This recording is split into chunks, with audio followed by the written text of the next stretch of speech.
नमस्कार दोस्तों, आज हम बात करेंगे भारत में गुलामी के बारे में। मनुष्य ने सबसे पहले कुत्ते को मित्र बनाया, यानी कि दोस्त बनाया। फिर अपने स्वार्थवश उसे गुलाम बनाया और ऐसा गुलाम बनाया कि कुत्ता मनुष्य के सामने लाचार हो गया और इतना लाचार हो गया कि मनुष्य उसे डंडे मारता है तो भी वह पूंछ हिलाते हुए डंडे खाता है। कुछ भी हो जाए, लेकिन अब वह मनुष्य की गुलामी नहीं छोड़ेगा।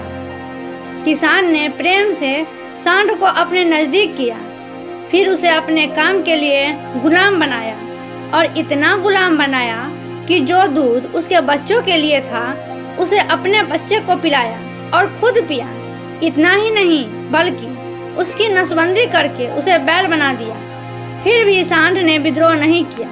किसी समय मदमस्त सांड रहा, यह प्राणी इतना बैल बन गया कि अब उसे बैलगिरी में ही आनंद महसूस होने लगा। अब वह उसकी बैलगिरी नहीं छोड़ेगा, अर्थात गुलामी नहीं छोड़ेगा।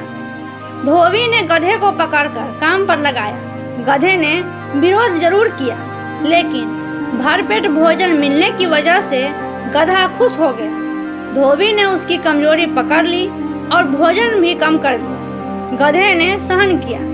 गधा धीरे धीरे धोबी का गुलाम हो गया और अब तो गधे को गुलामी की ऐसी आदत पड़ गई कि उसे लगता ही नहीं कि वह धोबी का गुलाम है। घोड़े को दौड़ने का वेग और रुआब देखकर सैनिक ने घोड़े को पकड़ा, उसकी पीठ पर बैठा।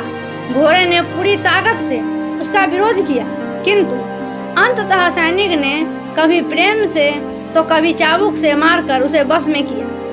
लड़ाई करना सैनिक की जरूरत थी, घोड़े की नहीं। पर धीरे धीरे सैनिक ने घोड़े को गुलाम बनाया और अब घोड़ा सैनिक की गुलामी करने में अपनी शान समझने लगा। किंतु है तो वह सैनिक का गुलाम ही ना। गुलामी उसके दिमाग पर इस कदर छा गई कि शादी की बारात में बारातियों के सामने वह नाचता है, किंतु गुलामी से मुक्त होने की कभी प्रयत्न नहीं करता। पुराने जमाने में जंगल से बड़ी बड़ी लकड़ियां लाने में कठिनाइयां होती थी, किंतु इंसान ने दिमाग चलाया। हाथी को प्रेम से अपने नजदीक लाया और उसके बदन पर हाथ फिराया और धीरे धीरे उसे गुलाम बनाया। अब यह महावत इस शक्तिशाली प्राणी से बड़े बड़े काम कराने लगा। पहले वह इसे जंजीर से बांधता था, किंतु अब हाथी नाम के इस गुलाम को रस्सी से बांधता है, क्योंकि हाथी अब महावत का गुलाम बन गया है। गुलाम बनाने की प्रक्रिया अत्यंत प्राचीन है।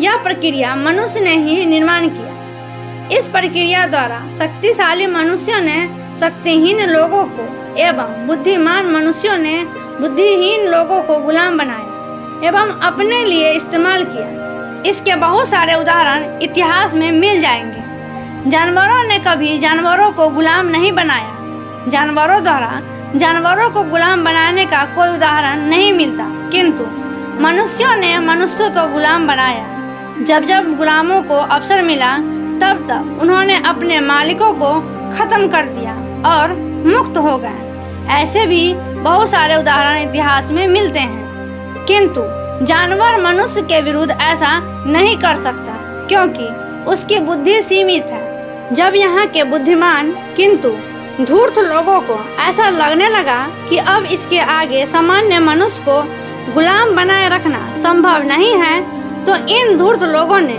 मनुष्य को गुलाम बनाए रखने के लिए ईश्वर नाम की संकल्पना का सहारा लिया और मनुष्य को गुलाम बनाया। आज भी लोग ईश्वरीय संकल्पना के गुलाम बने हुए हैं। इसी कारण मंदिर में एक पत्थर को करोड़ों रुपए का दान देकर ईश्वर के नाम पर अपने मालिक के जीने और उसके ऐशो आराम की व्यवस्था आज भी गुलाम लोग कर रहे हैं। कोरोना वायरस ने यह स्पष्ट दिखा दिया कि इस दुनिया में कोई ईश्वर अल्लाह गॉड नहीं है, क्योंकि यदि होता तो अपने बंदों, भक्तों, अनुयायियों के लिए जरूर दौड़ कर आया होता।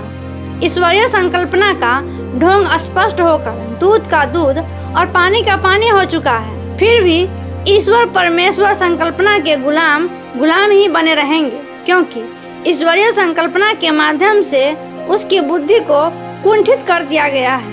अब इनको भी कुत्ते जैसी, बैल जैसी, गधे जैसी, घोड़े जैसी और हाथी जैसी ही गुलामी की आदत पड़ चुकी है, जिसके कारण जीवन के महत्वपूर्ण घटक समय, श्रम, बुद्धि एवं पैसा इस अनुत्पाद कार्य पर बर्बाद हो रहे हैं, यानी कर रहे हैं। इसलिए बाबा साहब ने कहा था कि गुलाम को गुलामी का एहसास करा दो, फिर वह विद्रोह करके उठेगा।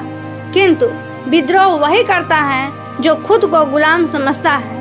बाबा साहब द्वारा दलितों को गुलामी का एहसास कराने के कारण समाज में मेरे जैसे अनेक लोगों ने ईश्वरीय गुलामी के विरुद्ध विद्रोह किया और ईश्वर को एक झटके में फेंक दिया।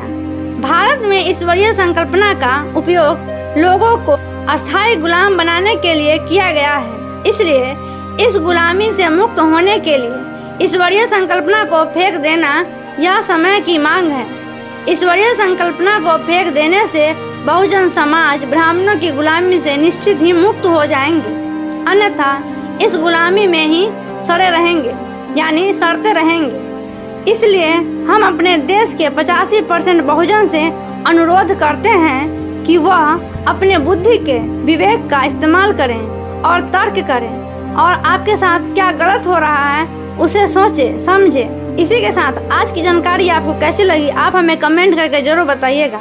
अच्छा लगे तो लाइक कीजिएगा, शेयर कीजिएगा और ऐसे ही महत्वपूर्ण तर्कपूर्ण वीडियो देखने के लिए आप हमारे चैनल को सब्सक्राइब करें। मिलते हैं नेक्स्ट वीडियो में, तब तक के लिए स्वस्थ रहें, मस्त रहें और गुलामी से बचते रहिए। जय भीम, नमो बुद्धाय।